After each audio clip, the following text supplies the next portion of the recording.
Good morning, everyone. We are so excited that you are here for our special story time. I know that I always look forward to our stories, but today feels even more special because we have the author visiting us today. That's right. We have an incredible author. I'm going to introduce Lucy here in just a second, who is going to be reading her book and talking about what it looks like to be an author and an illustrator. How cool is that? I think it's going to be amazing. So, my name's Stephanie. I will be here for part of our half hour today, and I'm with the novel Neighbor, which those of you watching might recognize from being in our store. And we're super excited to host you in our store again sometime soon. But like I said, today we have virtual story time, and it's going to be so fun. So, I'm going to go ahead and get us started because Lucy is way cooler than me, and we need to get her on the stage. So, Lucy Ruth Cummins is an author, an illustrator, and an art director of children's books. That's so many things. Her debut picture book, A Hungry Lion or A Dwindling Assortment of Animals, was a finalist for the Governor's General's Award, as well as so many other awards. How cool is that? We have an award-winning author and illustrator with us today. She is also the author-illustrator of another favorite picture book of ours, Stumpkin, which also received a bunch of awards. So, I mean, truly, how amazing is Lucy? My favorite part that I learned about her, though, is that she hates scary movies. Does anyone else hate scary movies? I do too. And loves visiting zoos, especially because she adores zoo pizza. I know so many of us are fans of our St. Louis Zoo, and that's where we spent a lot of our summers. So, I mean, you already have something in common with Lucy. So, I'm going to bring Lucy on stage, and then I'll be back and help Lucy answer some questions. So if you have questions that come up during Lucy's presentation, have an adult with you, put them in the comment section, and we'll make sure we get to answer them. Hi, Lucy. Hi, how are you? Thank you for I'm having so me. good. How are you? Oh, and I didn't even hold up the book. Oh my goodness. Lucy's talking to us today I about Vampenguin. I got so into your I bio. am. You said so many nice things about me. I hope to live up to all of them. Thank you everybody for joining me this morning. You know what's very neat for me is that I'm kind of in the future because here it's 11:30 and where you folks typically are, I think it's 10:30, is that right? So you're probably having your snack for this story right now. I've already had my snack. But I'm going to go have my snack while you present, Lucy. I'll be that's back. perfect. Okay, if it's really crunchy, make sure you mute. Okay. So good morning, folks. My name is Lucy Ruth Cummins, as she said, and I'm an author, an illustrator, and an art director of picture books. And so I think probably a lot of you know what an author does. They write the words in the book. Then an illustrator is the person who draws the pictures that show us what the story is. And then an art director is a funny job, which lets me work with a lot of really talented people who make their own books. And I make suggestions on how they should make the art and what pictures I think they should draw. And so I have a really fun daytime job, which is working with talented people on their books, and my nighttime job, which is making books myself. So I wanted to talk to you today about Vampenguin, which is the most new book that I've worked on. Um, for Vampenguin, I'm both the author and illustrator. So you can see written and illustrated by Lucy Ruth Cummins here. Other books you may have known of mine are Stumpkin, like she mentioned. I also wrote and illustrated that. But also, a lot of people, I think most people that I talk to are big fans of Truman, which was written by my friend Jean Reedy, and I just did the pictures. But today, I'm really excited to share Vampenguin with you. Um, Vampenguin is a story that takes place at one of my favorite places in the world, which is a zoo. And that's because I live in Brooklyn, New York, and I got to tell you, in New York City, there's a zoo in every borough. There are 5 different areas of New York City, and there's a wonderful zoo in each one of them. And me and my 6-year-old son and my husband love to visit the zoo. So I was excited to tell a story that takes place there. I'm going to read you my book, then I'm going to show you how I draw the pictures, and then I'll answer your questions. So this is Vampenguin, big black and white stripes. I like to use a lot of black when I draw. Vampenguin. And this story starts, as you can see, at sunrise at the zoo. The turnstiles are waiting for the guests, right? Nobody's there yet. And here is our family. I'm getting used to where the camera is. Here we go. On Saturday, the Dracula family woke up extra early so they could beat the weekend crowds to the zoo. So we've got in the Dracula family, we've got the littlest Dracula, his daddy, his mommy, and his big brother. They're all having breakfast. It looks like it's 7 a.m.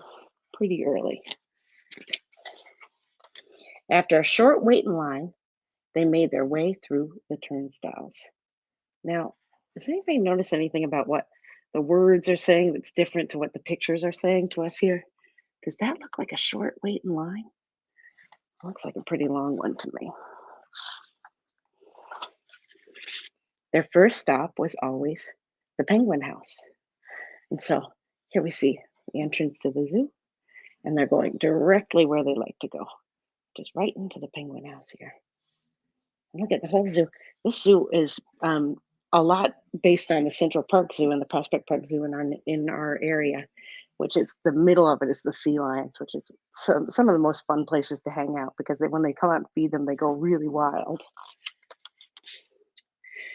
So back in the penguin exhibit, the room was chilly, dark, and full of visitors. I'll hold this up close for you to see. So look at this. All the people going around, and look what this little guy is doing. Is he taking a chance here to slip out of his stroller? And then I wonder if you notice over here, there's a little fish dropping out of the bucket. I wonder what that fish will do. All right. And then it says there were Adelie penguins, African penguins, chin straps, flashy southern rockhoppers, and even a handful of emperor penguins. But look who's meeting here. Do you see these two friends? And what's interesting about them? They kind of look alike, right? And also, I wonder if you're noticing that fish and what it's doing to that door. Okay. After they'd seen everything there was to see, they were ready for something different. Something different. But look what's happening. The little penguin is making his way over to the Dracula family. And the little Dracula is making his way over to the penguins. Slipping right in. Coming over here and going over to here. And look what the daddy is doing here. He's strapping in, but he's talking to his little guy. He doesn't even notice. Back in the penguin exhibit enclosure, it was time for breakfast. Now, this is a penguin's breakfast, right? That they would eat a big bucket of fish, not even cooked up, not even like a slice of lemon with it, just a regular old fish. But look, he looks like he's thinking this might be a pretty good breakfast. And this guy is saying, "Be our guest, join us." There was almost enough to go around.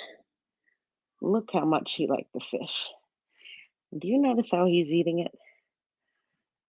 The way only a vampire could. Outdoors, the Draculas first saw the tiger. Well, maybe they did. Ooh. He seems to be hiding behind the rock. Then the elephants. Oh, it's kind of a bust too, huh? And then the monkeys. I see a few tails. And lastly, the lion. Now, I am a very short person, and I often find myself behind big crowds like that block my view. At the bear exhibit, the Draculas argued back and forth about if it was a grizzly bear or a brown bear.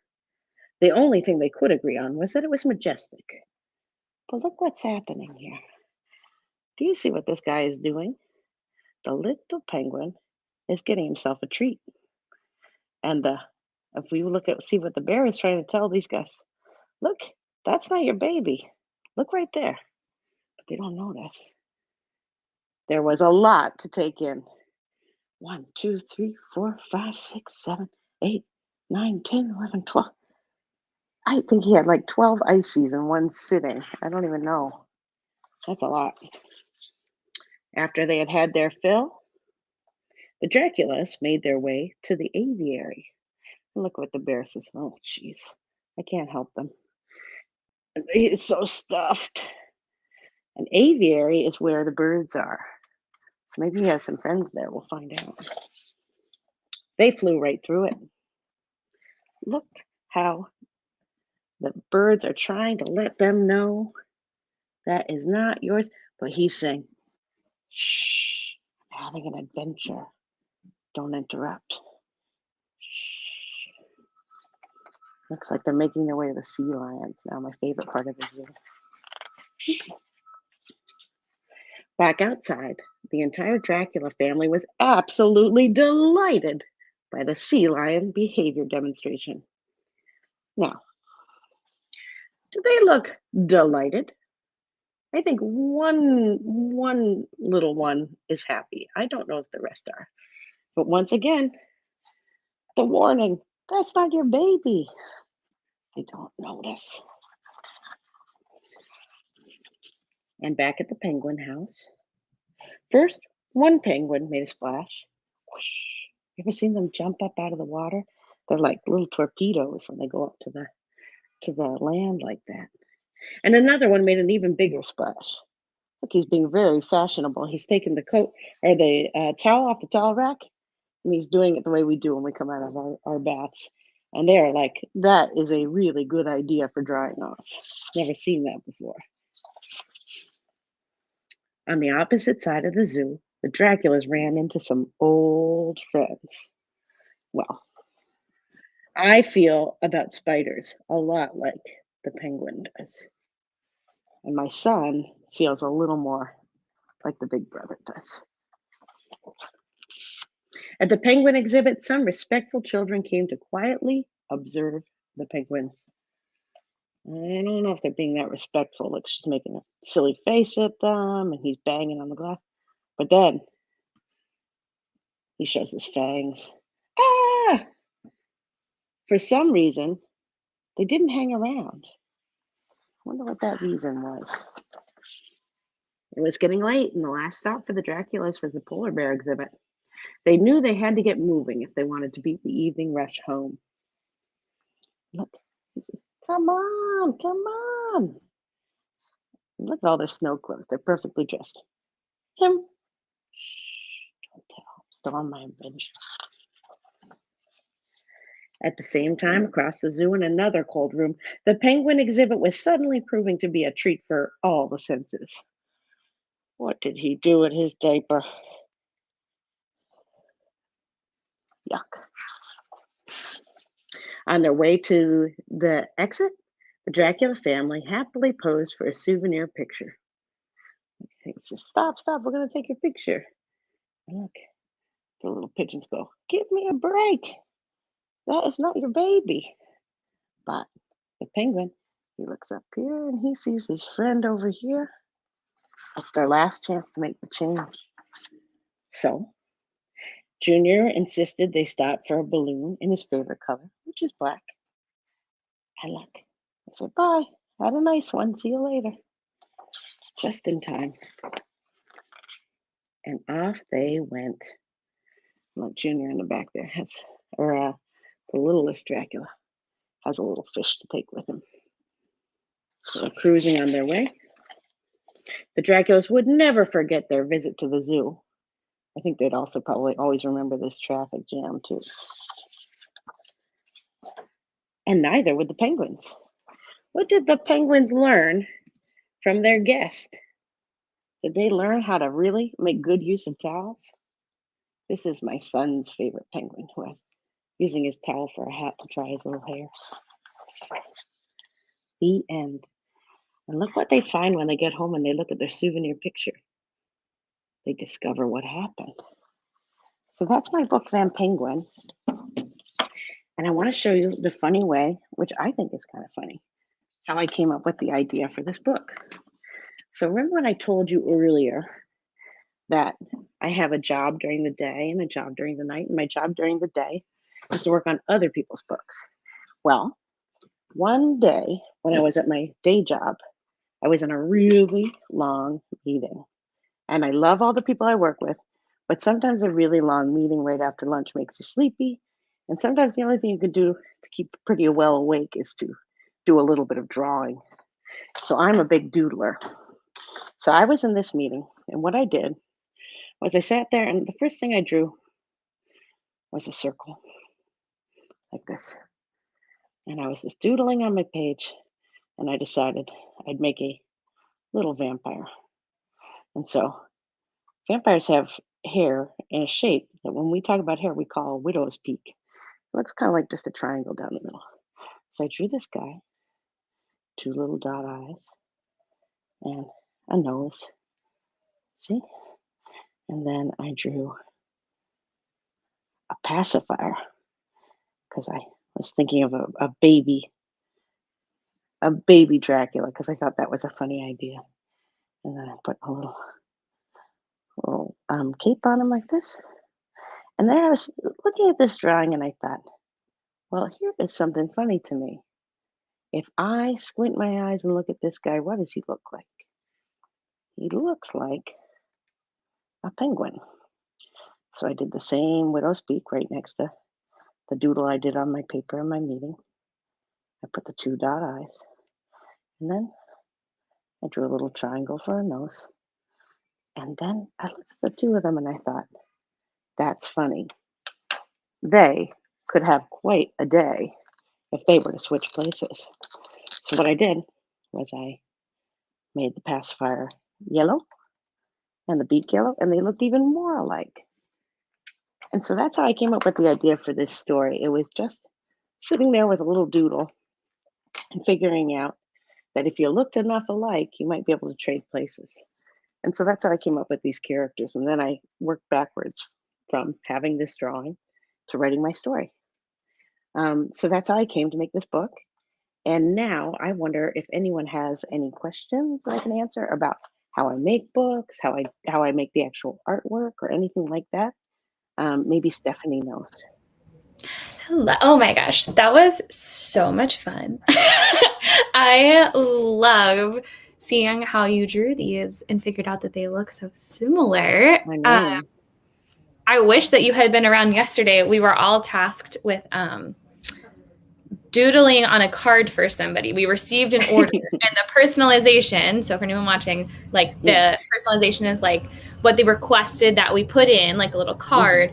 They were like, you don't have to do anything, but if people wanted to doodle an animal with a party hat, I wouldn't object. And so all of us were trying to figure out how to draw an animal, and I'm just like, I could have sat here and been drawing a penguin. Perfect. They're really easy to do. It's really like a triangle and like the shape of a thumb or an upside down U. Yeah, I'm really banking this as a. I hope we have some doodlers out there who are more skilled than I am, as I'm sure we do. But penguin party hat. Exactly. Party hat. Well, the first question that I have for you is not related to your writing or your drawing. Okay. We will get to those for sure. Okay. But I just wondered, as somebody who is so into the zoo, during quarantine, so during the past year when we couldn't do as much, right, with the pandemic, we couldn't visit the zoo. And that is in St. Louis. Zoos are also one of our favorite things. It is completely free, which we're so lucky to have. And so we go to the zoo all the time. It's a huge thing. So I'm confident that our friends who are watching have probably been to the zoo. And there was a super fun thing where they took all the penguins, which is a recent addition. We got a huge penguin house, kind of similar to like what is in your book. And they took the penguins on a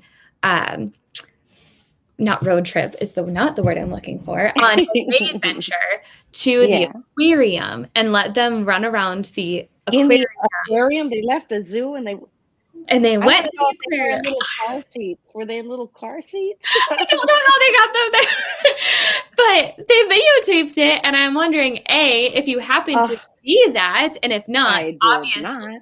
I will tell you where to find it. But I need to see it. it's so fun. They are having the time Yeah. of their life. Did your zoo that was close to you do anything similar? Did you see any like animal adventures that were happening at, like, I think you said you live near the Brooklyn Zoo?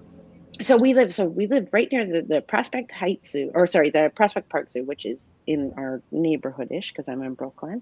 Um, we have been there 1 million times since it has reopened.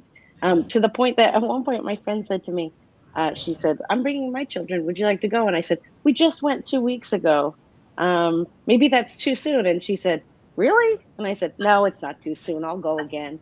Um, so during the pandemic, I don't know that they did any sort of brilliant things like that, but I do know that the kind of the fun thing about the zoo, or the fortunate thing about the zoo, is that so much of it is outdoors, Mhm. that we were able to still kind of enjoy it even in those times when we couldn't do much else.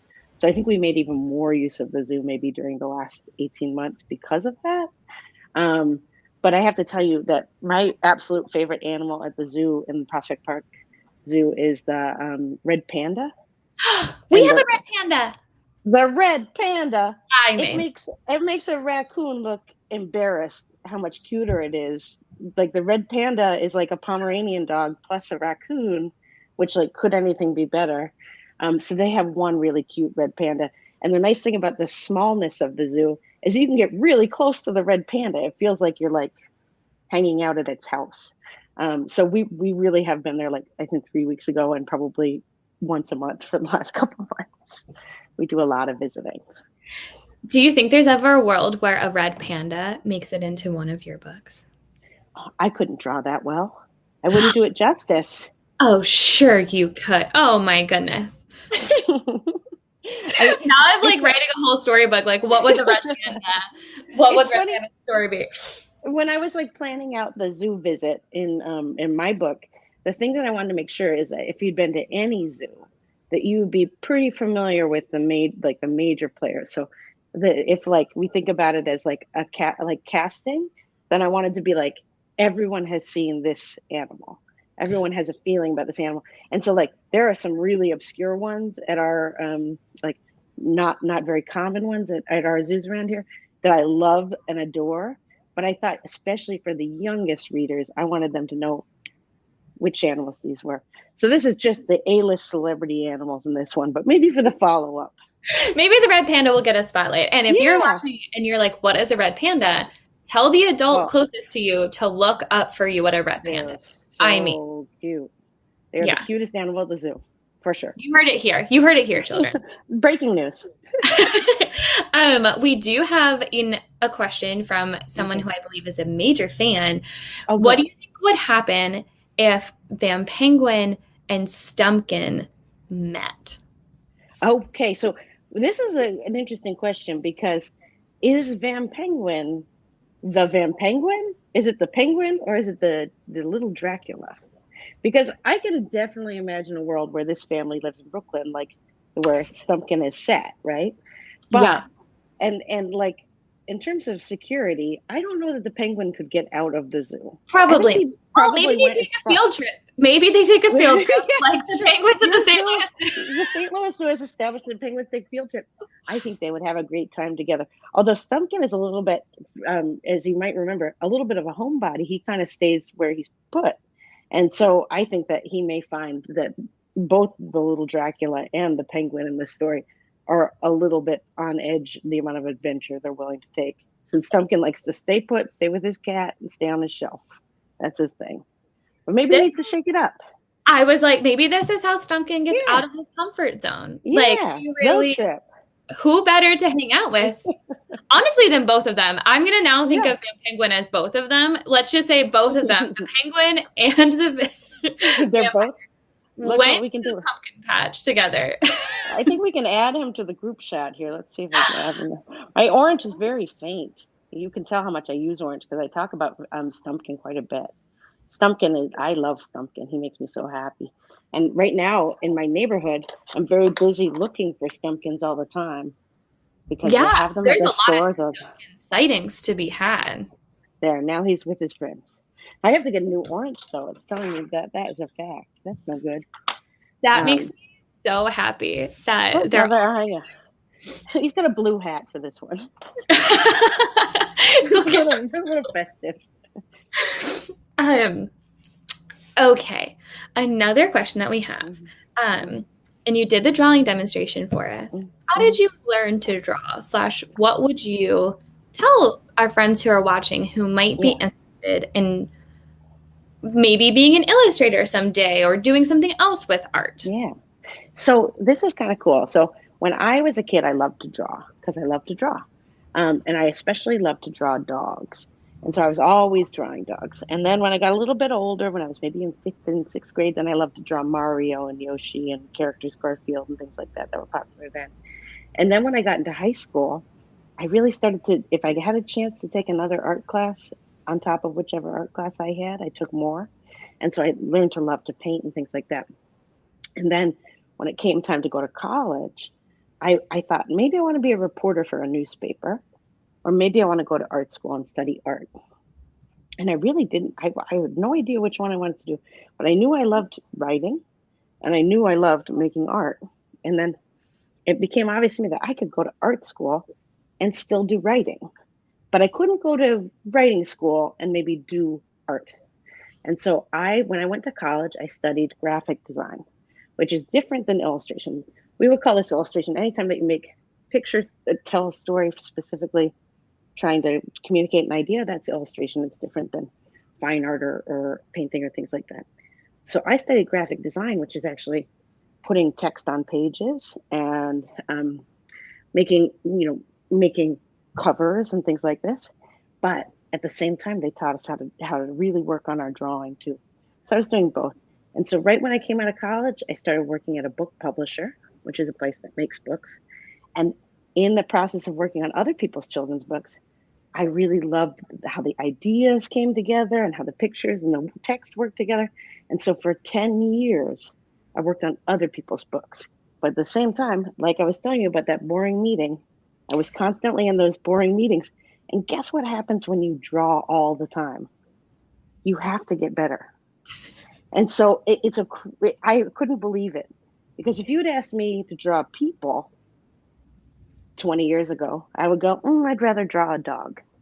But the more drawings I did, the better my drawings got. And so eventually, when I wanted to tell my own stories, I felt comfortable sitting there and doing them.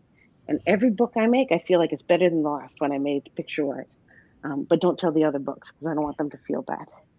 But yeah, Well, so I've just been always drawing. Anytime there's paper in front of me, I'm drawing I love that. So I think the takeaway is like just keep drawing, right? Whatever you're all the doing, time. keep drawing and Yeah, even show us your drawings. I mean, we would yeah. love to see if anyone Oh, was inspired by some drawings today. I would go wild if I could see some drawings that people did. And especially because I got to tell you, my drawings aren't that hard. And so it's like, if you draw a circle and a couple of dots, you've got my book. Don't sell those drawings, so that'll make you mad. If you make too much. But it's not that complicated. You just need to do triangles and circles. And So I if paid for college, and I paid a lot for college. And you don't even have to now. I've told you the secret: circles and triangles. Everything is circles and story of triangles. our lives, we've all Yes, we paid a lot for I'm college. still paying for college. Don't worry, I'm children. You'll get to that part I'm someday. 40. I'm almost 40 years old. I'm still paying for college. Anyhow. But Well, yes, keep drawing, keep drawing. Nobody can draw what you can draw. So even if you're not the best artist you can think of, you're the only artist like you. And so that is kind of the magic is when you make sure that you remember that no one can do what you can do. So once you understand that, then you can make whatever you want. that's so perfect. That's the Thank you. perfect um way to sum that up. The last Yeah. question we have Okay. is, do we have anything to look forward in the future that's coming out from you? Oh my goodness. I got to tell you, I can't stop coming up with ideas. It's a little bit of a problem, right? Oh, it's And a real so problem. I know. So right now I'm working on another book that I wrote and illustrated, which is the story of a day at the pool in our neighborhood because we have a big pool. I mean, if you picture, I want you to picture a pool. Now picture like five pools and then combine them into one pool. So I'm writing a book about our experience, my son and I going to the pool in our neighborhood because it's the best thing in the summer because I don't know how hot St. Louis gets, Oh, but it gets New York City is absurdly hot. And so everybody goes at the same time and everybody has a good time. So I'm working on a book about that. And then after that, I have one that's a little bit more like this and the silliness of this, which is called Dalmatian, which I think you can probably guess what the two things are there, a Dalmatian and a Martian. And so it's about a dog from space and his adventure on Earth. So, yes, I I think can't wait. I know. So I'm keeping pretty busy. And I'm also having a baby in 5 minutes. So, between all of that,